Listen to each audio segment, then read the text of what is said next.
कि दिल्ली में प्रदूषण एक बड़ा मुद्दा है, लेकिन क्या प्रदूषण इस बार चुनाव में मुद्दा बन पाएगा या फिर हवा की तरह उड़ जाएगा भाजपा के और कांग्रेस के और आम आदमी पार्टी के चोचलों में? चीज देखोगे आम आदमी पार्टी में कि उन्होंने कहीं ना कहीं पूरे देश में इस बात को स्टेब्लिश किया है कि दिल्ली में शिक्षा और स्वास्थ्य ये असल मुद्दे हैं दिल्ली के। और दिल्ली के चुनाव में शिक्षा और स्वास्थ्य मुद्दा बन पाएगा या फिर अरविंद केजरीवाल के ऊपर जो लगे हैं आरोप वो मुद्दा बनेगा, उनका शीश महल मुद्दा बनेगा या फिर और अन्य विषय?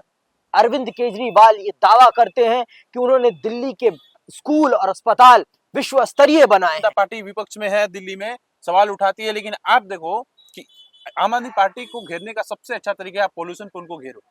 अरविंद केजरीवाल ने बोला था यमुना को साफ कर दूंगा, अभी तक साफ नहीं हुआ। इस चीज को लेकर कितना मुखर है विपक्ष की पार्टियां। दिल्ली विधानसभा का बिगुल बज चुका है, दिल्ली की जनता और दिल्ली की राजनीतिक दल सब तैयार हो चुके हैं।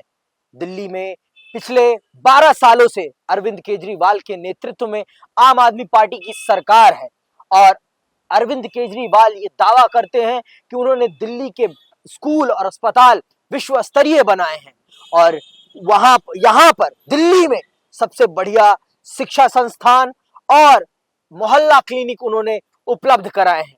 तो आइए आज चर्चा करते हैं और जानते हैं कि क्या सच में दिल्ली में शिक्षा और स्वास्थ्य बेहतर है। आज हमारे साथ मौजूद हैं उज्जवल, जो कि एक अधिवक्ता है और आज के समय पर हमारे साथ मीडिया संस्थान में है और इन्होंने दिल्ली के चुनाव पर एक बहुत बढ़िया रिपोर्टिंग की है। तो आइए जानते हैं और समझने का प्रयास करते हैं कि क्या इस बार दिल्ली के चुनाव में शिक्षा और स्वास्थ्य मुद्दा बन पाएगा या फिर अरविंद केजरीवाल के ऊपर जो लगे हैं आरोप वो मुद्दा बनेगा, उनका शीश महल मुद्दा बनेगा या फिर और अन्य विषय? तो उज्जवल, आप क्या मानते हैं, दिल्ली के चुनाव में इस बार शिक्षा और स्वास्थ्य मुद्दा बन पाएगा या फिर शीश महल या शराब बन पाएंगे मुद्दे? देखिए सबसे बड़ी बात है, मैं आम आदमी पार्टी के समर्थक तो नहीं हूं, मैं किसी पार्टी का समर्थक नहीं हूं, लेकिन आप एक चीज देखोगे आम आदमी पार्टी में कि उन्होंने कहीं ना कहीं पूरे देश में इस बात को स्टेब्लिश किया है कि दिल्ली में शिक्षा और स्वास्थ्य ये असल मुद्दे हैं दिल्ली के। किसी और स्टेट में अंकित इस तरह का नैरेटिव नहीं चलता है, वहां पे इमोशनल मुद्दे ज्यादा चलते हैं, लेकिन दिल्ली में शिक्षा और स्वास्थ्य चलते हैं। लेकिन इस चुनाव में आप देखिएगा कि जो विपक्ष के दल हैं, चाहे वो कांग्रेस हो या फिर भाजपा हो जी, इन मुद्दों पे ज्यादा फोकस नहीं कर रहे हैं। वो आम आदमी पार्टी के विभिन्न मुद्दे पे बात कर रहे हैं।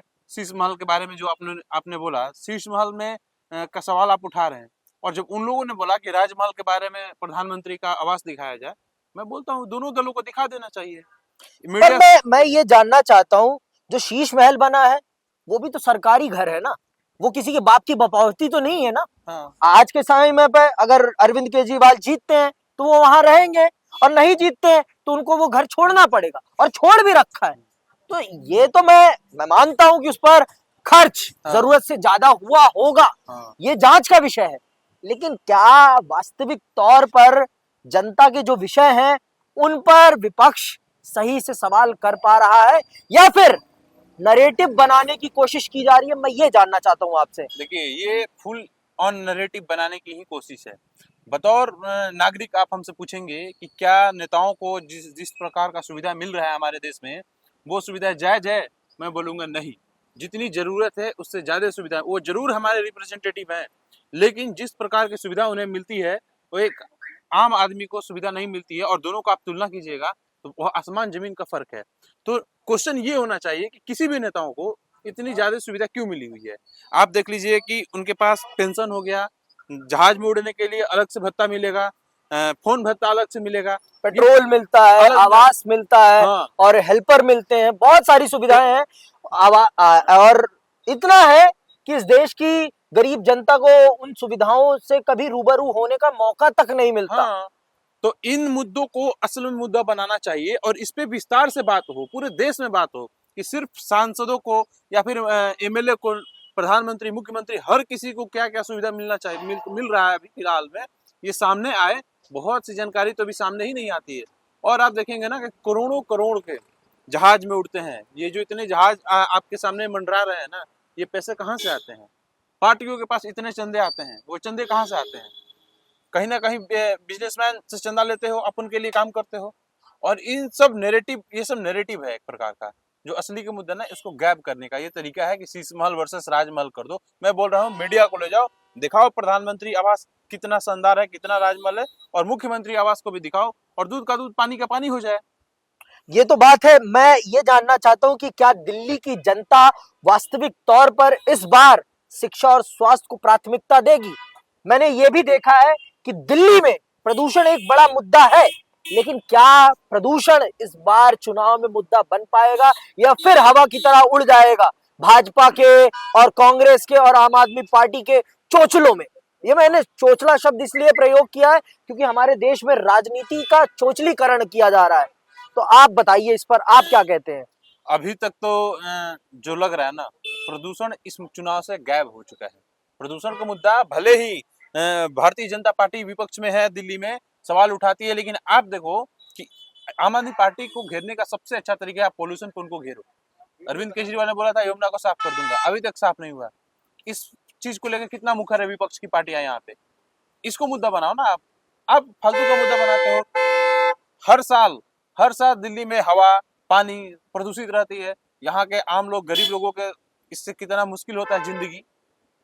इन मुद्दों को छोड़ के फालतू के मुद्दों को दिल्ली में फिर से बनाया जा रहा है मुद्दा। मुझे जो लगता है कि ये सबसे प्रमुख मुद्दा है प्रदूषण। और पूरे देश में, आप सिर्फ दिल्ली की बात नहीं अंकित, आप धीरे धीरे देखोगे ना, पूरे देश में प्रदूषण का स्तर धीरे धीरे गिरते जा रहा है।